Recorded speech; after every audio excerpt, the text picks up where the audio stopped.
As the season creeps closer to its end, emotions and expectations are stronger than ever. Race number 7 brought the series to Road America, with the Mantella Autosport MBRP team only registering 1 car for the race weekend. A track that the Chevy Camaros have typically been strong at in the past, now presented various challenges. After struggling early in the race, the drivers battled back to a respectable 6th-place finish.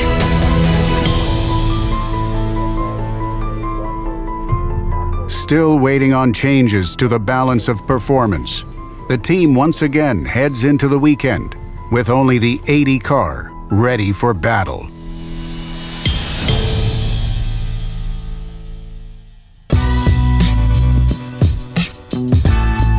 Race number 8 takes the series to Virginia International Raceway, a circuit tucked away in the southern states that's known for its long straights and infamous S's.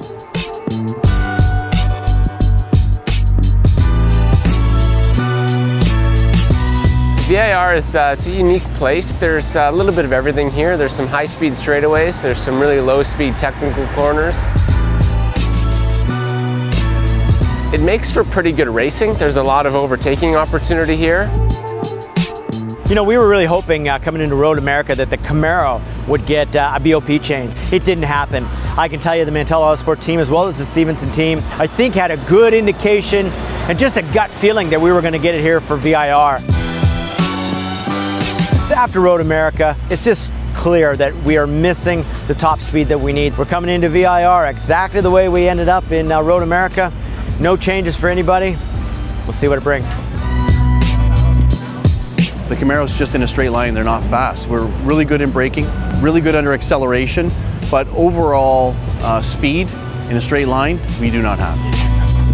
It's going to require us, giving our all and racing hard. It's going to require some good strategy calls and just things to work in our favor. I just love the spirit of competition. I'm here to watch Martin and Kyle compete and watch the team as a whole compete.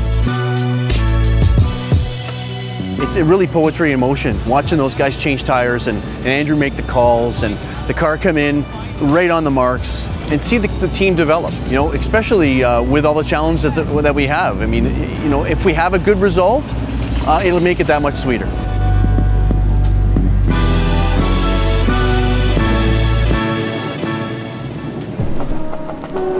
After missing the previous race qualifying session due to rain, the team is anxious to get out on track and fight for their starting position.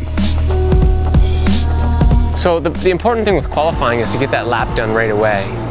These Continental tires work really well in the first 3 laps at most. You can really get a lot of time out of them, and it's a bit of a grace period where you can brake a little later, you can carry a little bit more minimum speed through the corner, you can get on power a little earlier. So hats off to Martin because he put it all together. He took my feedback and coaching and got it done in the first lap. I went out, warm-up lap, first fast lap, set my qualifying pace. I was 7/10 quicker than I was in practice. I came in P7 and the very next Camaro behind me went by, so by the time I shut the car off in the pit, I ended up being P8. Unfortunately the grid size is smaller now than where we started the season, but the competition level is in no way faded. It's very competitive, and I know it'll be a tough race, but I think we got a good car.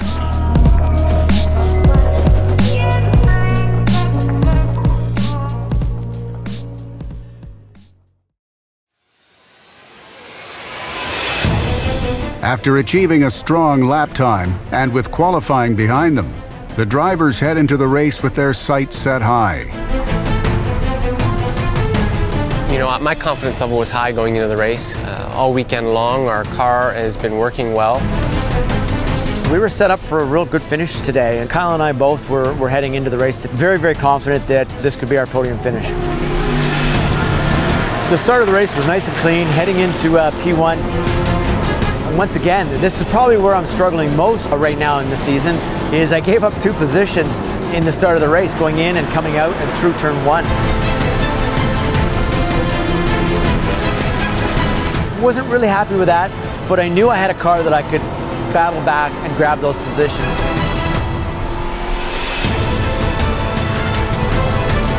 I don't think it took me but maybe 2 or 3 laps. I was on the back straight and I just outbroke the Mustang that had found a position on me from the start.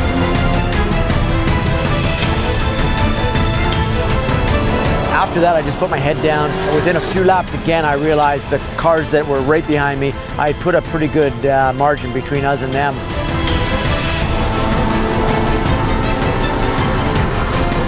There was a caution that then came out at the 35-minute mark. We opted to pull Martin in. We opted to fill him up with fuel, take right side tires. Our strategy there was to then shorten up the second stop when I get in. You know, that was an interesting opportunity for him to really learn what it's like to have fresh tires on one side and used tires on the other.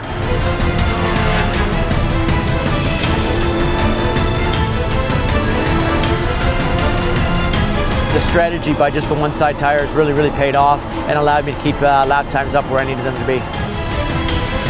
We then pit actually the next lap under green, and then at that point we did our driver change, left side tires and the remainder of fuel.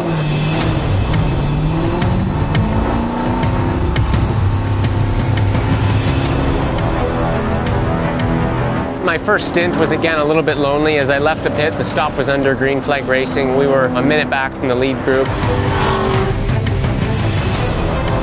I just, drive at 80%, sort of saving fuel, saving tire, waiting for a caution.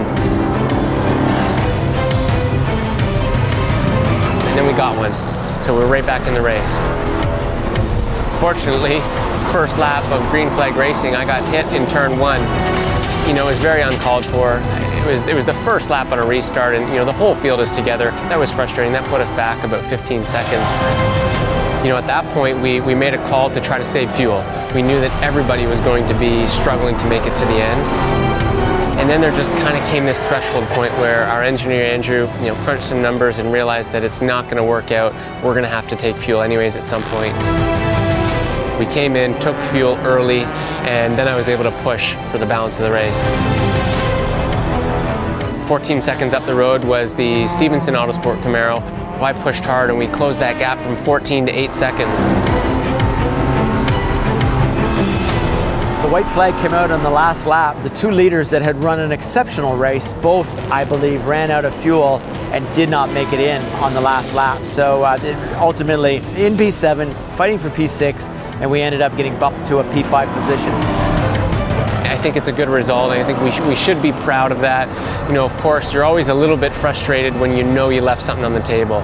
If we didn't get knocked off the track and lose that 15 seconds of track position, I think you could have very well saw us in position 2 or 3 at the end of the race.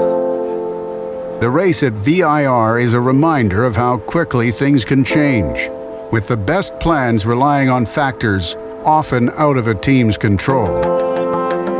This is a very competitive series. A lot of big names racing here, a lot of guys with great experience. I think we're a little disappointed at the officiating. I think we had maybe a P3 car if you do the math, the time we lost from being bumped off the track to getting back on. But you know what? This is racing. We're big boys. We'll suck it up. It is what it is. We'll hold our head high with a 5th position. We'll bring our A game. We know Mantella Autosports will have cars ready to race. Let's see what COTA brings. 2 races to go. We're really trying to get a top 5 in the point standings. We just need to execute the best races we can. We might see things get a little aggressive in the last 2 races. With the championship on the line, we'll have to wait and find out. We're talking to some other people and there's lots of interest in getting into the Camaro because it is competitive in a pro format. I really miss not being in the car. Today was really hard on me. I really enjoy the ownership role. I hope IMSA does the right thing and based on the results today, they'll give us a little more speed and I'll think about getting back in the car.